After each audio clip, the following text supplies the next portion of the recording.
కూటమి ప్రభుత్వం పనితీరు ఎలా అనిపిస్తుంది? కూటమి ప్రభుత్వం అంటే కూటమి ప్రభుత్వమే, అది ఉండదు. అది హెచ్చులు, గ్రాఫిక్స్, టీవీలో ఎలివేషన్స్. కూటమి ప్రభుత్వం అంటేనే అంతే. వాళ్ళకి సంబంధించింది ఏది వచ్చినా సరే పట్టించుకోరు. ఈ చదువుతోటైనా ఈ చదువు, అదే కానీ వేరే వాళ్ళ గురించి వస్తే దాన్ని ఈ చెవు దగ్గరకు రాకుండానే రచ్చారామని కష్ట చేస్తారు. పథకాల విషయానికి వస్తుంది, పథకాలు ఉండవన్నా. పథకాలు ఏంటంటే పావలా ఇస్తారు, రూపాయి పావలా మన దగ్గర నుంచి లాక్కుంటారు. అది ఎట్లా తీసుకోవాలి? ఇప్పుడు మొన్న ఒక సిలిండర్ ఇచ్చాడు, ఒక్కొక్క ఇంటికి కరెంటు బిల్లు 300 రూపాయలు ఎక్స్ట్రా వచ్చింది నెలకి. అది 3 నెలలకు ఒక బండ ఇచ్చాడు, దానికి 800 రూపాయలు ఇచ్చి 300 రూపాయలు ఎక్స్ట్రా, 200 నుంచి 300 రూపాయల దాకా ఎక్స్ట్రా కరెంటు బిల్లు తీసుకున్నాడు. ఓకే, అది విషయం. దానికి మళ్ళా రోడ్లు వేస్తున్నాడు. దానికి తర్వాత ఒక 6 నెలలకి టోల్ గేట్లు పెడతాను. ఏది మండలాల్లో టోల్ గేట్లు ఏంటన్నా చండాలంగా. ఇంకా వాడు ఎట్లా బతుకుతారన్న రోడ్ల మీద? కారోడు ఎట్టకెళ్తాడు, ఆటోడు ఎట్టకెళ్తాడు. ఆటో వాళ్ళకి పాపం రూపాయి పాప వచ్చేది, పాపం వాళ్ళకి అది కూడా లేకుండా చేస్తున్నారు. ఎక్కడ పడితే అక్కడ కేసులు రాస్తున్నారు. ఆటో వాళ్ళు ఎట్ట బతుకుతారు? ఇంకా ఆటో వాళ్ళు నశమే. వాళ్ళకి వాళ్ళ ఫోటోలు పెట్టుకుని తిరుగుతున్నారు. వాళ్ళకు ఉండదు ఇంకా రోజు డీజిల్ రేట్లు తగ్గిస్తున్నారు, రూపాయి తగ్గించలేదు. పెట్రోల్ రేట్లు తగ్గిస్తున్నారు, రూపాయి తగ్గించలేదు. కరెంటు బిల్లు తగ్గిస్తున్నారు. మాట ఇవ్వకుండా ఉంటే బాగుండేది, కరెంటు బిల్లు తగ్గించలేదు. ఏది కూడా సంపద సృష్టి అన్నాడు. కానీ మన మీద రేట్లు పెంచేసి మన మీద చేయడం అంతే, ప్రజల మీద పెంచడమే. మున్సిపాలిటీని బాగు చేస్తారన్నాడు, పాపం వాళ్ళకి శాలరీ సరిగ్గా. అంగన్వాడీ వాళ్ళు మొన్న శాలరీలు ఇవ్వలేదంట, వాళ్ళకి ఇంతవరకు శాలరీలు ఇవ్వలేదు. గవర్నమెంట్ ఎంప్లాయీస్ శాలరీలు ఇవ్వలేదు. వాళ్ళు ఇచ్చులకు పాపం వేసారు, పాపం ఓట్లు. గవర్నమెంట్ ఎంప్లాయీస్కి ఒక ఓటు ఇవ్వలేదు. పథకాలు అమలు చేయాలంటే ఖజానా చూస్తే ఖాళీగా ఉంది రాష్ట్రంలో. ఖజానా ఖాళీగా ఉంది. దానికి ఏమంటారు సార్? జగన్మోహన్ రెడ్డి ఆర్థిక విధ్వంసం. అంత ముందర కరోనా టైంలోనే ఇచ్చాడుగా, పథకాలు ఇచ్చాడుగా. ఆర్థిక విధ్వంసం జగన్ ఎందుకు చేశాడు? ఆర్థిక విధ్వంసం జగన్ ఎందుకు చేశాడు? కరోనాలో 2 సంవత్సరాలు కరోనా వస్తే ప్రపంచం మొత్తం ఆర్థిక విధ్వంసం అయింది. జగనే చేశాడు అంటే జగన్ ఏం చేశాడు?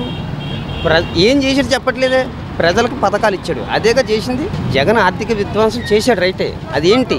ప్రజలకి పథకాలు నువ్వు వచ్చింది దాని మీద కదా. ఆర్థిక విధ్వంసం ఏముంది దాంట్లో? అది కాదు, ఆర్థిక విధ్వంసం ఏం కాదు కదా. జస్ట్ అది నువ్వు పథకాలు ఇస్తానన్నావు, నీకు తెలుసు 1,20,000 కోట్లు అవుద్దని సంవత్సరానికి. అంటే 5 సంవత్సరాలు ఎంత అవుద్ది? దగ్గర 5 లక్షలు ప్లస్ ఇదొక 20, అదొక అంటే మొత్తం 6 లక్షల కోట్లు అవుతుంది. 6 లక్షల కోట్లు అవుతుంది. ఆల్రెడీ నీకు అప్పు ఉందని తెలుసు. నువ్వు చెప్పిందే కదా 14 లక్షల కోట్లు ఉందని. అంటే 20 లక్షల కోట్లు అప్పు. అది ఆర్థిక విధ్వంసం అవుతా? నువ్వు ఎట్లా సరి చేస్తావు? నువ్వు ఆల్రెడీ సంవత్సరానికి 50,000 కోట్లు ప్రజలకు పంచిపెడితేనే ఆర్థిక విధ్వంసం అంటివే. ఏం చేశాడు? నువ్వు రుజువు చేయలేదు. ఆర్థిక విధ్వంసం అన్నాడు. ఏం చేశాడు అది చూపించాడు. నువ్వు ఇప్పుడు మొన్న ఈయన అమిత్ షా గారు వచ్చి నేను ఈ 6 నెలల్లో 3 లక్షల కోట్లు ఇచ్చానన్నాడు. అంటే మా ప్రభుత్వం 3 లక్షల కోట్లు ఈ 6 నెలలు ఇచ్చిందంతే. ఈ 3 లక్షల కోట్లు నువ్వేం చేసావు? ప్రజలకు రూపాయి ఇవ్వలేదు. రోడ్లు అంటావా? ప్యాచ్ వర్క్ వేసావు, ఫుల్ రోడ్లు వేయలేదు, ప్యాచ్ వర్క్ చేసావు. ఒక పెన్షన్ ఒకటి ఇస్తాం, శాలరీలు గవర్నమెంట్ శాలరీలు కూడా వచ్చి 3 నెలలు ఇచ్చా. కానీ తర్వాత నుంచి నువ్వు ఇవ్వటం మానేసావు. సరిగ్గా వాళ్ళు ఏడుస్తున్నారు. అంగన్వాడీ వాళ్ళకే ఇవ్వట్లేదు. నీ చేతిలో వాలంటరీ వ్యవస్థ కూడా లేదు. వాళ్ళకి ఒక 100 కోట్లు అవుతుంది అనుకుంటే వాలంటీర్లు కూడా లేరు, తీసేసావు వాళ్ళని. వాళ్ళకి 100 కోట్లు అవుతుంది అనుకుంటే వాళ్ళని తీసేసావు. నువ్వేం చేసావు? జగన్మోహన్ రెడ్డి గారు వాలంటరీ వాళ్ళకి ఇస్తూ, గ్రామ సచివాలయం వాళ్ళకి ఇస్తూ, ప్లస్ గవర్నమెంట్ ఎంప్లాయీస్ 10వ తారీఖున 5వ తారీఖున ఇచ్చేసాడు. 10వ తారీఖున 15వ తారీఖున ఇచ్చేవాడు. వాళ్ళకి ఇస్తూ వీళ్ళకి శాలరీలు పెంచి అన్నీ ఇచ్చాడు. మళ్ళీ పథకాలు నెలకి 3 పథకాలు తీసుకున్నారు కాదవునా? అన్ని ఇస్తూ ఆయన ఆర్థిక విధ్వంసం ఏం చేశాడు? నీ దగ్గర లెక్కలు చూపించచ్చుగా. ఆర్థిక విధ్వంసం ఏం చేశాడు? ప్రజలకు ఇవ్వడమేగా చేసింది. అది ఆర్థిక విధ్వంసమా? మాట్లాడితే ఆర్థిక విధ్వంసం. గాడిలో పెడతాం, మేము గాడిలో పెడతాం. ఏం గాడిలో పెడతాం? నువ్వు గాడిలో పెట్టేవాడు అయితే రేపులు ఎందుకు జరుగుతున్నాయి? లాండ్ ఆర్డర్ని సరి ఎందుకు చేయట్లేదు? ఇంకా ఎందుకు జరుగుతున్నాయి? అది గాడిలో పెట్టడమా? గాడిలో పెట్టడం అదే ఆర్థిక విధ్వంసం జరుగుతుంది. మాట్లాడితే అక్కడికి వెళ్ళాడు దావోస్ వెళ్ళినా ఆంధ్రప్రదేశ్ని గాడిలో పెట్టేస్తాం మేము, ఈ 2 సంవత్సరాల్లో పెట్టేస్తాం. చేపలు పట్టుకు వెళ్ళి అమరావతిలో చేపలు తవ్వుతున్నారు. 5 సంవత్సరాల ఇప్పుడు 5 సంవత్సరాలు జగన్ ఏం చేయలేదు. అమరావతి సరే ఓకే కాదనట్లే, నీళ్ళు వచ్చినాయి. వర్షాకాలం వస్తేనే కదా నింది. అది ముప్పు ప్రాంతం కాబట్టే కదా. అది వర్షాకాలం వచ్చినా అంటే ఎండాకాలంలో అది ఎండిపోవాలి. వాటర్ ఎందుకు ఎండిపోలేదు? 20 మీటర్ల ఎత్తున 20 రోజుల నుంచి తవ్వుతుంటే ఇంకా నీళ్లు తగ్గలేదు. ఇంకా అది కృష్ణానదిలోకి వెళ్తారు. చేపలు 50 కిలోలు వచ్చినాయి. ఇంకా రేపు పొద్దున ఏదో పిల్లలు తవ్వుతాడు, పునః తవ్వుతాడు. తవ్వితే ఏం జరిగిద్ది? సరైన టైంకి వర్షం పడుతుంది. అప్పుడేమవుతుంది, నీళ్ళు వెళ్ళిపోతాయిగా. అది లోతట్టు ప్రాంతం కాదు అది. అది ఇట్లా ఉంటుంది, డౌన్కి ఉంటుంది. మూడు అడుగులు తవ్వగానే నీళ్ళు వచ్చేస్తాయి. కృష్ణా నది పక్కన ఏదన్నా హైట్లో పెట్టుకోవాలి. ఇట్లా చేస్తాడు అన్ని గ్రాఫిక్స్ వర్క్లు అన్నా చేస్తాడేమో. ఆ బిల్డింగ్లు కట్టచ్చు, ఆయన కళ అక్కడ తిరగాలని అదొకటి చేస్తాడేమో. చేస్తే ఏం ఉండదు ఆయన దగ్గర, అన్ని డమ్మా బుష్ మాటలే.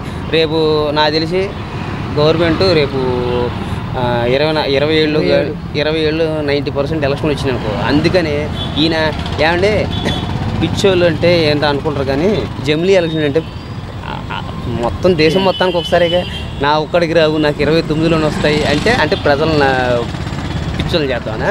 నీ ఒక్కడికి స్పెషలా, నువ్వు కూటమిలో ఉన్న స్పెషలా? నాకు అదే కామెడీ వచ్చింది. అంటే జమిలీ ఆయన టార్గెట్, మోడీ టార్గెట్ మొత్తం ఒకసారి ఎలక్షన్ జరగాలి. నీ ఒక్కడికి ఫేవర్ చేశాడా? అది అంటే వాళ్ళ కార్యకర్తలను చెమ్మచెల్లనీయకుండా చేయడానికి, మళ్ళీ వీళ్ళు 29లో ఎలక్షన్ వస్తున్న జనాలని చేయకుండా చేయాలని చెప్పిన ప్లాన్ అంతే. ఏ ఉండదు అక్కడ. రేట్లు అన్నీ పెరిగినాయి. నూనె రేటు అంతకుముందు 110 రూపాయలు, ఇప్పుడు 140 రూపాయలు. ఎంతగా ఏముంది అందులోని? ఏం ఇస్తున్నాడా? ఫ్రీ గ్యాస్ బండ్ అన్నాడు, ఒక గంటకి ఇస్తున్నాడు, ఒక కలసం ఇవ్వట్లేదు. అమ్మఒడు అన్నాడు, 1500 అన్నాడు, ఫ్రీ బస్ అన్నాడు, ఏదైనా ఇచ్చాడా? ఎందుకు కూటమి ప్రభుత్వం పథకాలు అమలు చేయాలంటే ఖజానాలో కొంచెం ఖాళీగా ఎందుకు కదలే? అప్పుడు జగన్ చేయలేదంటే అప్పుడు ఆ దగ్గర ఖజానా ఉందా? అప్పుడు ఉంది ఆ దగ్గర. 150 ఇచ్చాడు, 50 ఎగదింగాడు. అందరికి ఇవ్వాలి ఇచ్చినప్పుడు. ఇప్పుడు కరోనా వచ్చినప్పుడు బతి పెట్టలేదాడు. జగన్మోహన్ రెడ్డి ప్రజల తరపున పోరాడతాను ప్రజల్లోకి వస్తాను, ఎలా ఉండబోతుంది అంటారు? వస్తున్నారు చూడాలి ఎలాగ ఉంటుందని. వస్తే మరి ఇప్పుడు ఇలా రావటం వల్ల వైఎస్ఆర్ ఈ పట్టు వస్తే మళ్ళీ ఆడే వస్తాడు. అయ్యా ఎవరు? జగనే వస్తాడు. ఏంటి అంతే వస్తాడు. ఇప్పుడు జనాల మీద వ్యతిరేక వచ్చేసింది అప్పుడేని. ఎవరు చూసినా అమ్మ పొద్దులు పెడుతున్నారు. అమ్మఒడి ఇచ్చాడా? వచ్చావు మరి ఈ సంవత్సరం ఇవ్వాలి కదా. వచ్చే సంవత్సరం ఈ సంవత్సరం వాళ్ళు ఊరుకోరు కదా, కట్టించుకోవడం వాళ్ళు. స్కూల్ యజమాని ఊరుకోరుగా. అమ్మఒడి ఏ సంవత్సరం ఆ సంవత్సరంగా. ఇప్పుడు జగన్మోహన్ రెడ్డి అంటున్నమాట మా ప్రభుత్వ అధికారులు ఆడొత్తోది ఈ బాడికి వేసేసేవాడు, మొత్తం అన్ని ఇచ్చేవాడు. ఈ బాడికి విద్యా వ్యవస్థ ఎలా ఉంది జగన్మోహన్ రెడ్డి ప్రభుత్వం? ఏం నాశనం, సర్వనాశనం అయిపోయింది స్కూల్. మళ్ళీని ఆ శుభ్రం చేశాడు, మళ్ళీ నాశనం చేశాడు. అంటే అది అంటాడు, ఇది అంటాడు. ఉండే కొద్ది ఈ గవర్నమెంట్ స్కూల్ కూడా ఉండవు, తీసేస్తారు. అన్ని ప్రైవేట్ స్కూల్కి ఎత్తున్నాడు వీడు బాగా ఎంగడానికి. పేదలకు అందాల్సినవి మాత్రం అందటం లేదు. ఇస్తున్నామని ఫోన్లో పెడుతున్నారు, అన్నీ పెడుతున్నారు, కానీ ఒక్కటి కూడా పేదలకి చేరలేదు ఇంతవరకు. ఆ పండగలకి ఏమో పిండి వస్తువులు ఇస్తున్నాము, లేని వాళ్ళందరికీ అని చెప్పేసి అన్నారు. ఒక్కటి కూడా అందలేదు ఇంతవరకు. మరి అది ఏమీ లేదు ఇంతవరకు. వాళ్ళ అందాల్సిన మాత్రం ఏమి అందలా.